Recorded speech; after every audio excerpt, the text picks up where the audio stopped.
देवाच्या प्रिय लोकांनो, परमेश्वर या जगात आपल्याला प्रत्येकाला पाठवतो. प्रत्येक जण जो या जगामध्ये आलेला आहे त्याला परमेश्वराने आई बाप दिलेले आहेत. प्रत्येक जो व्यक्ती येशू ख्रिस्तही असला तरी त्याला परिवारात जन्म घ्यावा लागला. आदाम आणि हवा जरी असले त्यांच्यासाठी बाप डायरेक्ट देवबाप त्यांचा पिता होता. परंतु एक असा आहे की ज्याला वरून खाली फेकण्यात आलं तो सैतान आहे, तो अनाथ आहे. किती लोक आमेन म्हणतील? देवाच्या प्रिय लोकांना एकटा तो अनाथ आहे, पण आज देवाला आपण धन्यवाद देऊया की आपल्याकडे माता पिता आहेत. किती लोक आमेन म्हणणार आहेत? हे आई वडील जे आहेत ते परमेश्वराने आपल्यासाठी ठेवलेले असतात. मंडळी मधले जे वडीलजन आहेत, आपल्या परिवारातले वडीलजन आहेत, हे माता पिता परमेश्वराने आपल्यासाठी ठेवलेले आहेत. आणि मग एक परिस्थिती अशी येते की कदाचित कधी आई सोडून जाते, वडील जातात आणि ते प्रभूमध्ये विसावा पावल्याच्या नंतर त्या व्यक्तीला अनाथ असल्याची जाणीव होते. ज्यांना आई नाही, वडील नाही, असे लोक अनाथ होतात. आणि काही लोक आई वडील असताना सुद्धा अनाथ असतात. ते कसे? इफ्ताह नावाचा जो एक महान योद्धा जुना करार शास्त्रेच्या पुस्तकात होऊन गेला, हा इफ्ताह त्याला परिवार आहे, पण त्याच्या घरातल्या लोकांनी त्याला हाकलून दिलं होतं. टोब नावाच्या देशात तो निघून गेला आणि तिथं तो वास्तव्य करतो. आणि पुढची घटना तुम्हाला माहिती आहे की कशा प्रकारे त्याला परिवार असताना देखील परिवारातून हाकलून दिलं. आणि नवीन करारात लुकाच्या पुस्तकात 15व्या अध्यायात एक पुत्र आहे ज्याला आपण उधळ्या पुत्र म्हणतो. बाप होता, प्रेज लॉर्ड, बाप होता, पण बाप असताना देखील नसल्यासारखं जीवन जगत होता. बापाचं घर सोडल्यामुळे त्याच्यावरती अत्यंत वाईट अशी परिस्थिती ओढावली. जोपर्यंत 5 स्टारचं जेवण, चांगलं जेवण त्याला मिळत होतं, त्याला बाप आठवला नाही. पण ज्या वेळेस त्याला वेगळी फेलोशिप मिळाली शेंगा खायची, त्या वेळेस मात्र त्याला बापाची आठवण झाली. आणि तो बापाकडे परत यासाठी आला नाही की माझ्या बापावर माझं प्रेम आहे, तो परत यासाठी आला की माझ्या बापाच्या घरी मला भाकर मिळेल. खाण्यासाठी आला होता, पण त्याला त्याच्या बापाचं प्रेम मिळालं. आता ज्याची संगती डुकरांबरोबर झालेली आहे, कपडे काय स्वच्छ असतील त्याचे, तिथं बसून शेंगा खालणं, डोक्यात थोडंसं असं इमॅजिन करा. एक मुलगा आहे, चांगल्या घरचा आहे, कपडे मळून गेलेत, चिखलात घाणीत तिथं बसलाय, शेंगा फोडतोय, खातोय, आजूबाजूचं वातावरण किती सुंदर आहे. त्या घाणेरड्या वातावरणातून तो बापाच्या घरी आला. बायबल सांगतं बापाने त्याला मिठी मारली. हालेलुया. हे बापाचं खरं प्रेम आहे, हे पित्याचं खरं प्रेम आहे. बापाने त्याला जवळ घेतलं. देवाच्या प्रिय लोकांनो, अनाथ या शब्दाचा अर्थ आज आपल्याला कळायला पाहिजे. ज्यांना कुणीच नसतं, ज्यांना आई वडील नाहीयेत, त्यांना या शब्दाचा अर्थ अजून चांगल्या रीतीने कळेल. आई वडील असताना त्यांची किंमत कळत नाही, पण ते गेल्यावर मात्र मैतीची अशी तयारी करतात जगाला दाखवण्यासाठी की ह्या मुलासारखा मुलगा अख्ख्या जगात शोधून सापडणार. बोलत नाही तुम्ही. बारामतीची लोक प्रेमळ आहेत असं मी ऐकलंय. प्रभूला धन्यवाद. देवाच्या प्रिय लोकांनो, ज्यांना माता पित्याचं प्रेम मिळालेलं नाहीये, अशा लोकांच्या जीवनामध्ये अनाथपणा काय ते आपल्याला पाहायला मिळू शकतं. आणि बायबल सांगतं की अनाथ विधवा यांचं कैवार घ्या. आपण वाचू याकोब 1 अध्याय 27 वचन. देवपित्याच्या दृष्टीने शुद्ध व निर्मळ धर्माचरण म्हणजे अनाथांचा व विधवांचा त्यांचा संकटात समाचार घेणे व स्वतःला जगापासून निष्कलंक ठेवणे हे आहे. चांगलं धर्माचरण काय? अनाथ विधवांचा कैवार घेणे, त्यांना सहकार्य करणं. जुन्या करारात तुम्हाला कैक वचनं दाखवू शकतो. विषयांतर नको म्हणून फक्त एवढं समजून घ्या, परमेश्वर अनाथांवरती दया करणारा देव आहे. हालेलुया. प्रभूची स्तुती असो. एकदा ना पेन्सिल आणि खोड रबर एकमेकांशी बोलत होते आणि पेन्सिल म्हणत होती की मी लिहिते, खूप चांगलं लिहिते, पण माझी चूक झाली रे झाली का लगेच तू मदतीला धावून येतोस. खोडरबर. आणि खोडरबर काय करतो की जेही चुकीचं लिहिलं असेल ते सगळं काही तो खोडरबर खोडून टाकतो. पेन्सिल पण वापरली जाते, खोडरबर पण वापरला जातो, पण एक गोष्ट घडते की खोडरबरचा जेवढा जास्त वापर केला जाईल तेवढी त्याची झीज होते. तो उघळून उघळून एक दिवशी संपून जातो, त्याचं अस्तित्व संपतं. आम्ही पेन्सिल सारखे आहोत, आम्ही चुका करतो आणि आमचे आईबाप खोडरबर सारखे आहेत, आयुष्यभर पांघरून. हालेलुया. लोक म्हणतील अरे तो बेवडा आहे, आई म्हणाल नाही आजचाच दिवस पिलाय, तो नेहमी नाही पित, खूप चांगला आहे माझा मुलगा. अरे तो तिकडं गटारीत पडतो, नाही आजचाच दिवस पडलाय, रोज पडत नाही.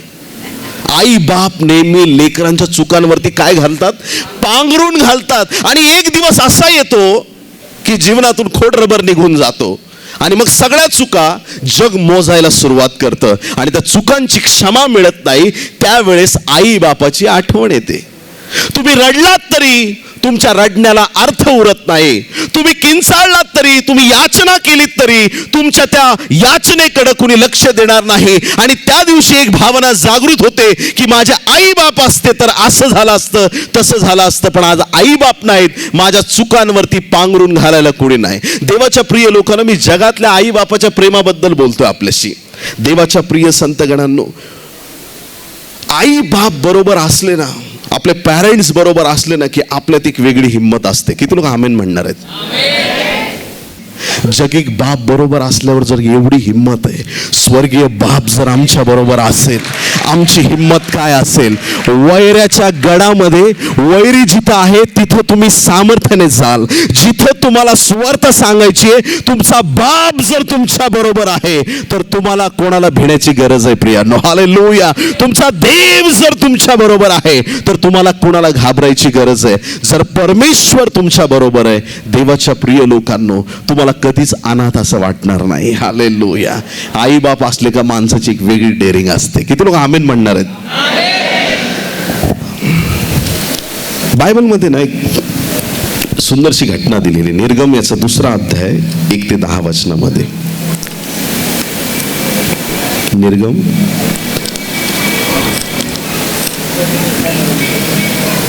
2 अध्याय 1 ते 10 वचनामध्ये. या ठिकाणी ना लेवी वंशातल्या एका पुरुषाने जाऊन लेवीची कन्या नाही वाचायचे, संध्याकाळ होईल. 2 मिनिटं मी सांगतो ते वचन वाचू आपण, कारण ऐकते सगळे. बोलो येशू मसीह की. एक घटना आहे इथं. हे जे इस्रायल लोक आहेत ते फारोच्या गुलामगिरीमध्ये आहेत आणि त्या गुलामगिरीच्या परिस्थितीमध्ये त्या ठिकाणी असताना फारोने फरमान काढलंय की जेवढे लहान ताने मुलं आहेत, लेकरं आहेत 2 वर्षाखालचे, त्यांची सगळ्यांची कत्तल करायला सांगितली. एका घरात एक बाळ जन्माला आलेलं आहे, त्याची कत्तल होणार आहे. पण परमेश्वराने त्या सुईणींवरती पण दया केलेली आहे. सगळ्या गोष्टी तुम्हाला ज्ञात आहेत. एक क्षण असा आला की त्या छोट्या बाळाला, त्या योगबेद नावाच्या स्त्रीला लपवून ठेवता येणार. आणि मग त्या स्त्रीने काय केलं की एक दिवस आला की तिने लव्हाळ्याचा पेटारा बनवून त्यामध्ये आपल्या बाळाला ठेवून तिने एका नदीमध्ये, नाईल नदीमध्ये त्या बाळाला सोडून दिलं. आणि त्याच्यावर वॉच ठेवण्यासाठी त्याची बहीण, काय नाव तिचं, त्या बाळाच्या बहिणीचं नाव मिरियाम. Praise the Lord. बहिणी वॉच ठेवायला एक्सपर्ट असतात आज पण, त्याच काळात नाही, आज पण. मम्मी दादाने असं केलं, डॅडी भाऊ असं करतो. तुम्ही बघा, ऑब्झर्व करून बघा. ही मिरियाम आपल्या भावाचा, बाळाचा पेटारा ती ऑब्झर्व करत आहे. आणि देवाच्या प्रिय लोकांनो, एक क्षण असा आला की तो पेटारा त्या नदीमधून पुढं पुढं जात असताना, वाचूया आपण 4थं वचन, निर्गम 2:4. आणि त्याचे पुढे काय होते ते पाहावयास त्याची बहीण दूर उभी राहिली. मग फारोची मुलगी नदीवर स्नान करावयास आली. तिच्या दासी नदीच्या कडेने चालल्या असता लव्हाळ्यामध्ये तो पेटारा तिच्या नजरेस पडला. तो अनावयास तिने आपल्या एका दासीला सांगितले. तो बाळ, तो पेटारा पुढं चाललेला आहे. एका दासीला सांगितलं, पेटारा मागून घेतला आणि पुढं फारोच्या कन्येला ते बाळ पाहून एवढा तिला आनंद झाला की त्या बाळाला तिने दत्तक घेतलं. किती लोक आमेन म्हणतील? जो बाळ आतापर्यंत गुलामाच्या घरामध्ये राहत होता, जो बाळ गुलामाच्या परिवारामध्ये जन्माला आला होता, ज्या बाळाला आतापर्यंत लपवून ठेवण्यात आलं होतं, तो बाळ बेधडकपणे फारोच्या महालात वाढायला सुरुवात झाली. किती लोक आमेन म्हणणार आहेत? हालेलुया. फारोच्या कन्येने त्या बाळाला दत्तक घेतलं. देवाच्या प्रिय लोकांनो, आता त्या बाळाचं नाव मोशे ठेवण्यात आलेलं आहे आणि या मोशे बाळाचे सगळे बिल कोण पेड करतोय? फारो पे करतोय. त्या बाळाला लागणाऱ्या प्रत्येक घटना, ज्या काही त्याला गरजा असतील, त्या गरजा कोण पूर्ण करतोय? राजा पूर्ण करतोय. देवाच्या प्रिय संतकडांनो, बायबलचं हे पवित्र वचन आहे. आज नंतर तुमचे बिल पे करण्यासाठी परमेश्वर योजना करणार आहे. जो देव कावळे पाठवू शकतो, जो देव फारोला पाठवू शकतो, तुमच्या गरजा पूर्ण करण्यासाठी अलौकिक रीतीनं परमेश्वर लोकांना तुमच्यासाठी उभं करणार आहे. किती लोक हालेलुया म्हणणार आहेत? देवाच्या प्रिय लोकांनो, जेवढा वेळ तो त्या नदीमध्ये वाहत होता, तेवढा वेळ तो बाळ अनाथ सारखा होता. कुणाच्या स्वाधीन केलेलं नाही, कुणाचा राहिलेला नाही. परंतु देवाच्या प्रिय लोकांनो, देवाला माहित आहे की येत्या दिवसात जो पाण्यावर चाललेला आहे तो समुद्राला दुभागणार आहे. हालेलुया. हाच तो बाळ आहे जो माझ्या लोकांना सुटका करणार आहे. देवाच्या प्रिय लोकांनो, ज्यावेळेस देवाचा विशेष उद्देश तुमच्या जीवनात असतो, तुम्ही काही करा, परमेश्वर तुम्हाला बरोबर तिथं घेऊन येतो. हालेलुया. तुम्ही म्हणाल मी इकडे जाईल तिकडे जाईल, परमेश्वर जाऊ देणार नाही. तुम्हाला तो त्याच्या संकल्पामध्ये एक्झॅक्ट घेऊन येणारा देव आहे. देवाच्या प्रिय लोकांनो, मोशे बाळाला फारोच्या कन्येने दत्तक घेतलेलं आपण पाहतो. त्यानंतर दुसरी गोष्ट आपण पाहू शकता, पहिले शमूएल 3 अध्याय 1 ते 3 वचन. शमूएल बाळ एली समक्ष परमेश्वराची सेवा करत असे. त्या काळी परमेश्वराचे वचन दुर्लभ झाले होते, त्याचे दृष्टांत वारंवार होत नसत. त्यावेळी एकदा असे झाले की एली आपल्या ठिकाणी निजला होता. त्याची दृष्टी मंद लागली होती, म्हणून त्याला दिसत नव्हते. देवाचा दीप अजून मालवला नव्हता आणि शमूएल परमेश्वराच्या मंदिरात जेथे देवाचा कोश होता तेथे निजला होता. या ठिकाणी बायबल सांगतं, हन्ना नावाची स्त्री आहे, मुलबाळ काही नाहीये, रडते रडते रडते देवापुढं, आणि देवापुढं अश्रू ढाळताना परमेश्वराने स्वर्गात तिची प्रार्थना ऐकलेली आहे. हालेलुया. देवाच्या प्रिय लोकांनो, जेव्हा देवाने तिची प्रार्थना ऐकली, त्याच्यानंतर तिचं रडणं थांबलं आणि देवाने तिच्या चेहऱ्यावरती आनंद दिला. तिला परमेश्वराने असं संतान दिलं की ते बाळ इतकं आशीर्वादित होतं. ज्या दिवशी त्याने आईचं दूध प्यायचं थांबवलं, त्या आईने त्या तान्या लहान बाळाला, लेकराला घेतलं आणि तिने डायरेक्ट त्याला मंदिरात नेऊन सोडून दिलं. किती लोक आमेन म्हणतील? हालेलुया. बायबलचं वचन आता आपण वाचलेलं आहे की हा शमूएल बाळ, हे छोटंसं बाळ एली याजकाच्या स्वाधीन मंदिरामध्ये करण्यात आलं आणि त्या ठिकाणी ते बाळ, देवाच्या प्रिय लोकांनो, कुठं झोपतंय? तर देवाच्या पवित्र कराराच्या कोशाजवळ. किती लोक आमेन म्हणतील? ज्या दिवसात त्याने आईच्या कुशीत झोपायला पाहिजे, त्या दिवसात तो देवाच्या कोशाजवळ होता. हे सिक्रेट आहे त्याच्या लाईफच्या यशाचं. हालेलुया. बरेच माता पिता बालपणी लेकरांना संडे स्कूलला पाठवत नाहीत, बालपणी लेकरांना प्रार्थनेचं वेळ लावत नाही, लहानपणी लेकरांना बायबलची वचनं शिकवत नाहीत आणि मोठे झाल्यावर ते चुका करायला लागल्यावर प्रार्थनांची यादी घेऊन येतात. आमचा बंड्या असा करतो आणि तसा करतो, तुम्ही प्रार्थना करा. अरे आमच्या तोंडाला पेच आलाय, प्रार्थना करून तुमच्यासाठी तुम्ही काय करताय? हालेलुया. जो तो उठतो, पाळक साहेब माझ्यासाठी उपास प्रार्थना करा. अरे तुमच्यासाठी उपास प्रार्थना करता करता आयुष्यभर उपाशी राहावं लागेल आम्हाला. आमची काय दयामाय आहे की नाही तुम्हाला? किती लोक आमेन म्हणणार आहेत? तुम्ही आई बाप म्हणून काय तुमची काही आहे की नाही? काही तुमच्यावर काही जबाबदारी आहे की नाही? जर तुम्हाला तुमची जबाबदारी कळते, ज्यावेळेस लेकरं लहान आहेत त्यांना देवाच्या सानिध्यात यायला शिकवा.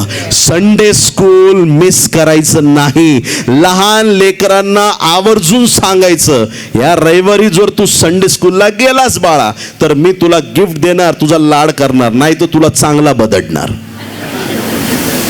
आमेन म्हणून टाकायचं होतं.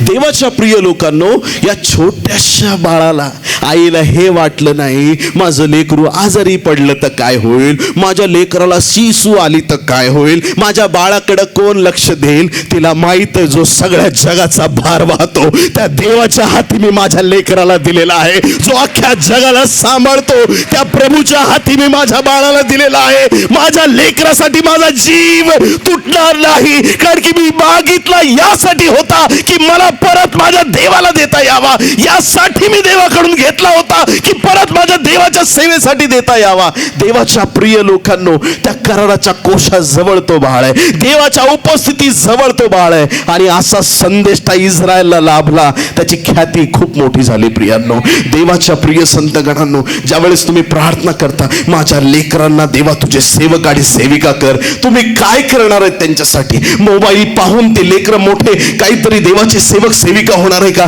त्यांच्या हातात बायबल द्यायला सुरुवात करा, त्यांच्या जवळ देवाच्या सामर्थ्याची बोलणी करा, त्यांना साक्ष सांगा, त्यांना देवाच्या सानिध्यात वाढवा, त्यांना सेवकांचा सन्मान करायला शिकवा. किती लोक आमेन म्हणणार आहेत? देवाच्या प्रिय लोकांनो, असं समजा की तो एली याजक, त्याला ओव्हरसियर आहे. हालेलुया. जगात त्याची नजर कोणाची त्याच्यावरती होती, तर ती एली याजकाची होती. एलीने थोडक्यात त्याला दत्तक घेतल्यासारखं होतं. हालेलुया. तो मंदिरात आहे, पण देवाचा सेवकाची नजर त्याच्याकडे आहे. मी तुम्हाला चॅलेंज देऊन सांगतो, बिशप आशिष यांच्या जवळ तुम्ही आहात, देवाची दासाची नजर तुमच्यावरती आहे. हालेलुया. आज त्या बाळासारखे तुम्ही देवाच्या कोशाजवळ आलेले असाल. तुमचा आध्यात्मिक बाप जर तुमचं ताडण करेल, जर तुम्ही त्याच्या विरुद्ध कुरकुर कराल, देवाच्या प्रिय लोकांनो, तुम्ही चांगलं लेकरू नाहीत. पण ज्यावेळेस तुम्ही म्हणता की पास्टर माझं करेक्शन करा, मी बिघडता कामा नये, मी चुकीचं वागलो तर तुम्ही मला सांगा, हे माझ्या कल्याणासाठी आहे. तुम्ही मला रागवाल पण माझं तारण होईल, तुम्ही मला ओरडाल तर त्यामुळे माझा आशीर्वाद टिकून राहील, तुम्ही मला एखाद्या शब्दाने दुखवाल पण ते दुःख तात्पुरतं असेल, त्याने मी कायमस्वरूपी सुधरून जाणार आहे. हालेलुया. देवाच्या प्रिय लोकांनो, करेक्शन घ्यायला शिका. देवाच्या प्रिय संतगणांनो, चर्चमध्ये त्या बाळाला सोडून दिलं याचा अर्थ असा नाही की तो अनाथ झाला. देवाच्या प्रिय लोकांनो, मोशे अनाथ झाला नाही. त्या ठिकाणी आपण पाहतो की प्रभूचा हा दास शमूएल अनाथ झालेला नाही. तिसरं आणि शेवटचं उदाहरण या अनाथ या विषयावरती आपण पाहत आहोत, आणि ते म्हणजे एस्तेरचं. देवाच्या प्रिय लोकांना, एस्तेर याचा 2रा अध्याय 5 ते 7 वचनं आपण वाचणार आहोत. शुशन राजवाड्यात मर्दकै बिन याईर बिन शिमई बिन किश ह्या नावाचा एक बन्यामिनी यहुदी होता. बाबेलचा राजा नबुकदनेसर याने यहुदाचा राजा यखन्या याच्याबरोबर जे लोक यरुशलेमाहून पकडून नेले होते त्यांच्यापैकी हा एक होता. त्याने आपल्या चुलत्याची कन्या हदस्सा उर्फ एस्तर हिचे पालन पोषण केले होते. तिला आईबाप नव्हते. ती मुलगी सुंदर व रूपवती होती. तिचे आईबाप मेल्यावर मर्दखाने तिला स्वतःच्या मुलीप्रमाणे सांभाळले होते. तर एक उदाहरण पाहिलं आपण मोशेचं, पाण्यावर सोडून दिलं, देवाने त्याला अनाथ होऊ दिलं नाही. दुसरं उदाहरण आपण पाहिलं ते म्हणजे शमूएल बाळाचं, आईने मंदिरात सोडलं पण एली याजक होता लक्ष ठेवायला. आणि तिसरं उदाहरण आपण एस्तेर, हदस्सा उर्फ एस्तेर या देवाच्या दासीबद्दल पाहत आहोत. त्या काळामध्ये जे नबुकदनेसरने लोकांना गुलाम बनवून नेलं होतं त्याच्यापैकी हा मर्दखै एक होता. आणि ही जी हदस्सा होती एस्तेर, तिला आई वडील नव्हते.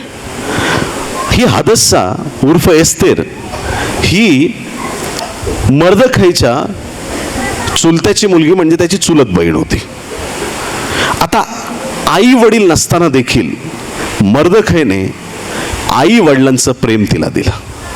तिला अनाथ असं राहू दिलं नाही. होती अनाथ, परंतु या ठिकाणी देवाच्या दासाने त्या स्त्रीची, त्या मुलीची चांगली काळजी घेतली, लहानसं मोठं केलं. ज्या वेळेस राजाला पत्नी हवी होती, राणी पाहिजे होती, खूप स्त्रियांनी तयारी केली होती. किती लोक आमीन म्हणतील? किती स्त्रियांनी तयारी केली? सगळ्यांनी म्हणा, खूप स्त्रियांनी. परंतु त्या खूप स्त्रिया स्वतःला पूर्ण प्रिपेअर करत असताना राजाने प्रत्येक स्त्रीकडे पाहिलं, पण राजाने एस्तेरला पसंत केलं. हालेलुया. या शेवटच्या काळामध्ये जगामध्ये 3 स्त्रिया आहेत. किती लोक आमेन म्हणणार आहेत? त्या 3 स्त्रियांपैकी प्रकटीकरण 12व्या अध्यायामध्ये जी स्त्री गर्भवती आहे आणि जिच्या मागे जुना साप अजगर लागलेला आहे, ती स्त्री म्हणजे इस्रायल आहे. दुसरी स्त्री 17व्या अध्यायामध्ये जी श्वापदावरती बसलेली आहे, जिच्या हातामध्ये सोन्याचा प्याला आहे, ज्याच्यामध्ये रक्त आहे, ती श्वापदावर बसलेली स्त्री ती म्हणजे बाबेल नगरी आहे. आणि तिसरी स्त्री जी 19व्या अध्यायात प्रकटीकरणाचे येते, जिने स्वतःला कोकऱ्याच्या रक्ताने धुतलेलं आहे, जिने स्वतः शुभ्र वस्त्र देवाकडून परिधान केलेले आहेत, जी कोकऱ्यासाठी सिद्ध केलेली आहे, ती ख्रिस्ताची वधू, ती मंडळी आहे. या 3 स्त्रियांपैकी पहिली स्त्री इस्रायल. आज ते काय करतायत? युद्ध करतायत. काही सोल्जर्सचे फोटो तुम्हाला सोशल मीडियावरती किंवा इंटरनेटवर तुम्हाला पाहायला मिळतील. हातामध्ये रायफल आहे आणि पाठीवर त्यांनी तोरा घेतलाय. तोरा म्हणजे जुना करार, बायबल घेतलंय पाठीवर. इथं रायफल, इथं बायबल पाठीवरती, आणि तसे काही लोक लढतायत त्यांचे. ऐकताय तुम्ही? तोरा घेऊन ते बायबलचं वचन त्यांच्या व्हॅनमध्ये, त्यांच्या ज्या दारुगोळ्याच्या गाड्या आहेत त्याच्यात पुढं ठेवून बायबल घेऊन ते युद्धावर जातात. नेहमी देव त्यांना विजय देतो. ऐकताय तुम्ही? देवाच्या प्रिय लोकांनो, परंतु त्या 12व्या अध्यायातल्या स्त्रीमध्ये आणि 19व्या अध्यायातल्या स्त्रीमध्ये एकच फरक आहे. त्यांच्याकडे रायफल पण आहे, त्यांच्याकडे बायबल पण आहे, पण आमच्याकडे रायफल नाही, आमच्याकडे फक्त बायबल आहे. आणि आम्हाला हे माहीत आहे की या वचनाच्या जोरावरती आम्ही जिंकणार आहेत. हालेलुया. आम्ही प्रीतीने जिंकणार आहेत, सामर्थ्याने जिंकणार आहेत. स्त्रिया 3 आहेत प्रकटीकरणात, पण निवडलेली जी स्त्री आहे ती 19व्या अध्यायातली आहे. हालेलुया. तिला घेण्यासाठी येशू ख्रिस्त मेघारूढ होऊन येणार आहे. हालेलुया. या एस्तेरला राजाने सिलेक्ट केलं. एस्तेर राणी झाली. प्रियांनो, देवाच्या प्रिय संतगणांनो, आणि तुम्हाला पुढं माहित आहे की कसा तिने पुढं यहुद्यांचा बचाव केला. देवाच्या प्रिय लोकांनो, हे बायबलचं पवित्र वचन आहे. मग तो मोशे असो, शमूएल असो किंवा एस्तेर असो, परमेश्वराने त्यांना अनाथ असं राहू दिलं नाही. त्यांच्यासाठी परमेश्वराने विशेष योजना केल्या. आता महत्त्वाच्या आपल्या विषयाकडे आपण वळूया. ही प्रस्तावना आपल्याला कळालेली आहे की लोक अनाथ कसे होतात, देव त्यांची काळजी कशी घेतो. देवाच्या प्रिय लोकांनो, आध्यात्मिक दृष्टीने तुम्ही आणि मी अनाथ असताना परमेश्वराने तुमच्या आणि माझ्याकडे धाव घेतलेली आहे. देवाच्या प्रिय लोकांनो, देवाचा पवित्र शब्द आज इथे उपस्थित प्रत्येकासाठी आहे की परमेश्वर तुम्हाला अनाथ असं सोडणार नाही. हालेलुया. परमेश्वर तुमचा हात कधी सोडणार नाही. परमेश्वर तुम्हाला कधी अनाथ असं राहू देणार नाही. देवाची विशेष योजना तुमच्या जीवनासाठी परमेश्वराने सिद्ध केलेली आहे. इफिस्करास पत्र 1 अध्याय आणि 5वं वचन, इफिशियन्स चॅप्टर 1 वर्स 5. त्याने आपल्या मनाच्या सत्संकल्पाप्रमाणे आपल्याला येशू ख्रिस्ताच्या द्वारे स्वतःचे दत्तक होण्याकरिता प्रेमाने पूर्वीच नेमले होते. किती लोक आमेन म्हणतील? काय होण्यासाठी? दत्तक होण्यासाठी, वारीस करण्यासाठी, त्याच्या राज्याचे वारीस करण्यासाठी देवाने आधीच तुम्हाला आणि मला नेमून ठेवलेलं आहे. योहान 14वा अध्याय 18 वचन सांगतं बायबलमध्ये, मी तुम्हाला अनाथ असे सोडणार नाही, मी तुमच्याकडे येईन. आमेन. कारण येशू ख्रिस्ताने 3 वेळा प्रॉफेसी केली. किती वेळा प्रॉफेसी केली? शिष्य बसलेत, सगळं मिनिस्ट्री चांगली चाललेली. मुर्दे उठतायत, लंगडे चालतायत, आंधळ्यांना दृष्टी येते, खूप चिन्ह चमत्कार घडतायत. पॉवरफुल मिनिस्ट्री चालू आहे. त्याच्यात मध्येच एखाद वेळेस बोलायचा, मी जाणार आहे. हालेलुया. मी धरला जाणार आहे, मी क्रुसावर जाणार आहे. शिष्य एकदम खिन्न होऊन जायचे. पण येशूने त्याचबरोबर त्यांना प्रॉफिटिक वर्ड दिला, त्यांना हा शब्द दिला की मी जरी गेलो तरी मी परत तुमच्याकडे येईल, पण यावेळेस मी येताना शरीराने नाही, मी आत्म्याने तुमच्याकडे येणार आहे. पवित्र आत्म्याच्या सामर्थ्याने तुमच्याकडे येणार आहे. जेव्हा तुम्हाला पवित्र आत्मा प्राप्त होईल तेव्हा तुम्हाला सामर्थ्य प्राप्त होणार आहे. मी तुम्हाला अनाथ सोडणार नाही, मी तुम्हाला एकटं सोडणार नाही. देवाच्या प्रिय लोकांनो, हे ख्रिस्ताचं अभिवचन आहे. प्रियांनो, आज देवाच्या प्रिय संतगणांनो, प्रभूने आम्हाला अभिवचन दिलंय की तो आम्हाला कधीच अनाथ सोडणार नाही. त्याने आम्हाला स्वर्ग राज्याचे वारसदार केलेला आहे. हालेलुया. कोणाचे वारसदार? देव बापाचे वारसदार. हालेलुया. वारस होणे म्हणजे काय? एखाद्याला जायदादमधून कट करून टाकलं, तू माझा वारस नाही, त्याला 1 रुपया तरी मिळेल का? नाही. एखाद्याला सांगितलं तू माझा वारसदार आहे, याचा अर्थ काय? जे बापाचं आहे ते सर्व लेकरांना मिळणार. हालेलुया. जे पित्याकडे आहे ते सगळे आशीर्वाद तुमच्याकडे आहेत. जे पित्याने त्याच्याकडे राखून ठेवलेलं आहे त्याचा आशीर्वाद, त्याचं सामर्थ्य, त्या स्वर्गीय गोष्टीसाठी तुम्ही वारसदार झालेले आहेत.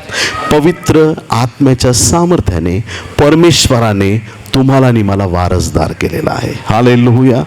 जे स्वर्गाचे वारसदार आहेत प्रियांनो, त्यांना कधीच कुठल्या गोष्टीची कमी पडणार नाही. हालेलुया. बाळ जन्माला येतं त्यावेळी त्याच्या पोटामध्ये एक दोरी असते, माहिती आहे तुम्हाला? मुंबईच्या लेकरांमध्ये असते, बारामतीचं माहीत नाही. पोटात दोरी असते, बेंबीमधून काय म्हणतात त्याला? नाळ म्हणतात.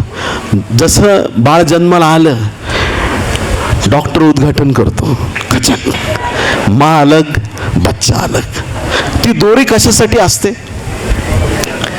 आई जे खाणार बाळाला त्याच्यातून पोषण मिळणार. हालेलुया.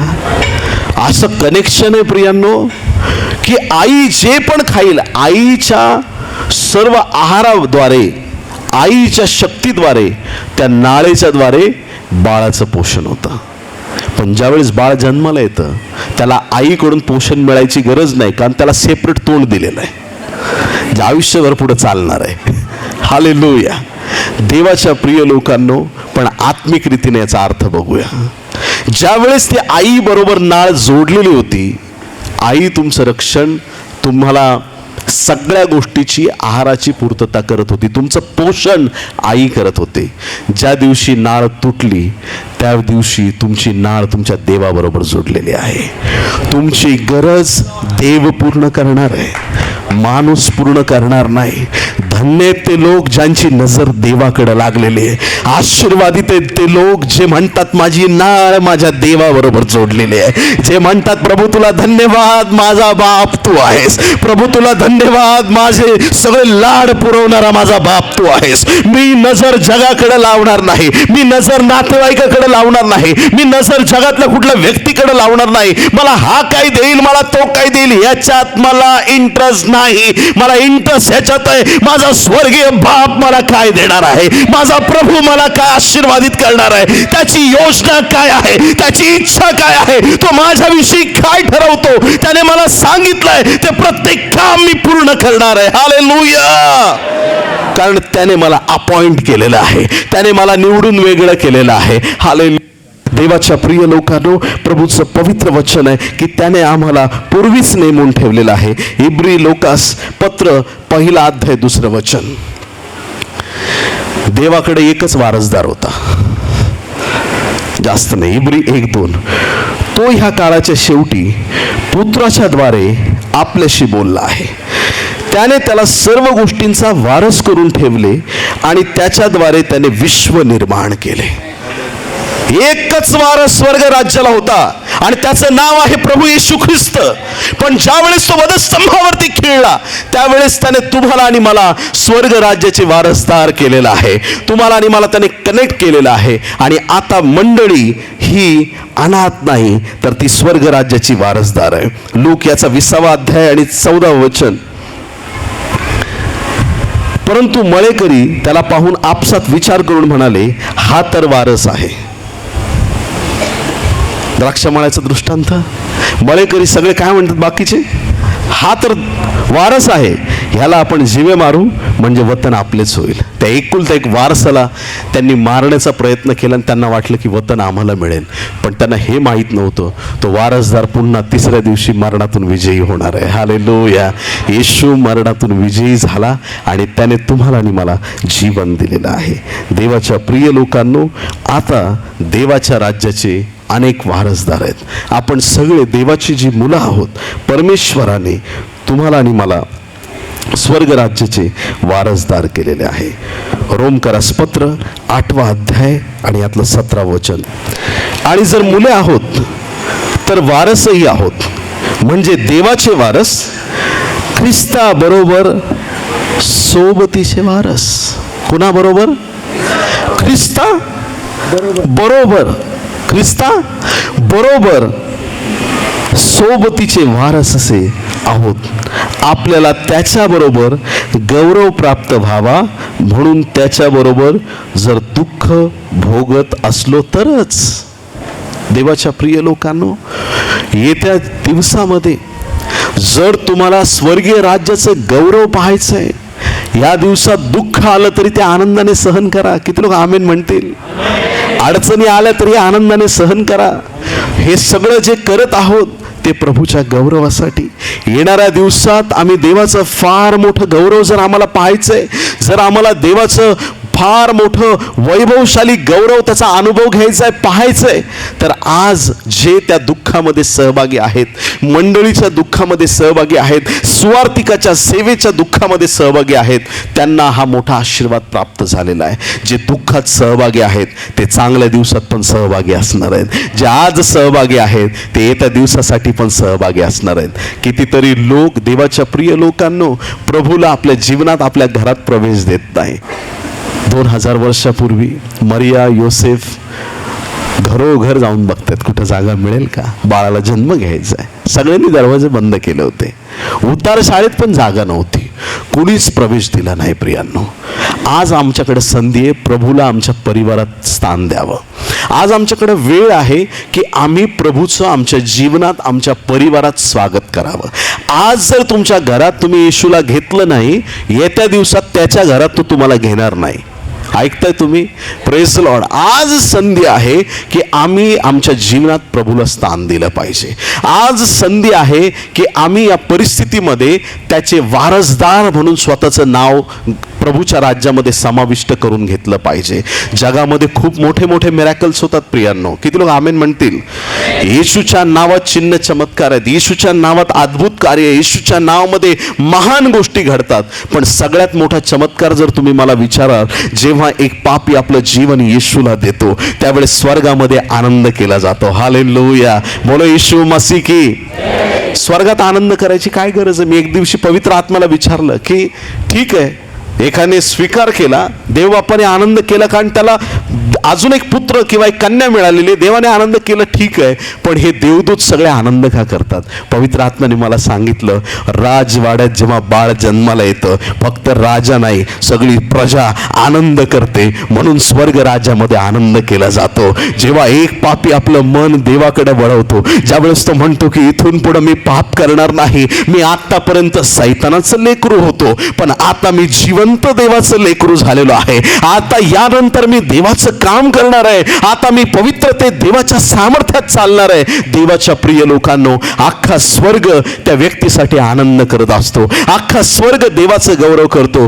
कारण की देवाचं राज्य वाढत आहे. हालेलुया.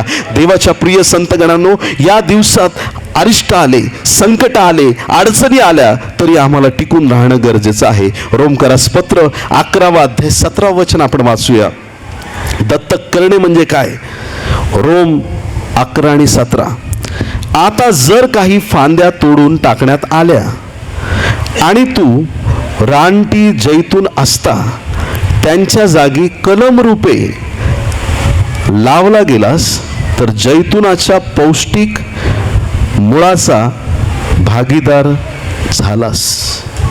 2 झाड आहेत, एक चांगलं आहे, दुसरं रानटी आहे. ऐकताय का church? Praise the Lord. Hallelujah. ते रानटी झाड आहे ना, त्याची फांदी तोडून या चांगल्या झाडामध्ये कलम केली. आणि त्या रानटी जी फांदी आहे त्याला नवीन जीवन मिळालं. असं आम्ही जे वाईट होतो, उपयोगाचे नव्हतो, आपल्याला ख्रिस्तामध्ये कलम करण्यात आलं. आम्ही परिवाराचे नसताना आम्हाला परिवाराचा भाग करण्यात आलेला आहे. आम्ही अनाथ असताना परमेश्वराने आम्हाला त्याच्या राज्यामध्ये घेतलेलं आहे. हालेलुया.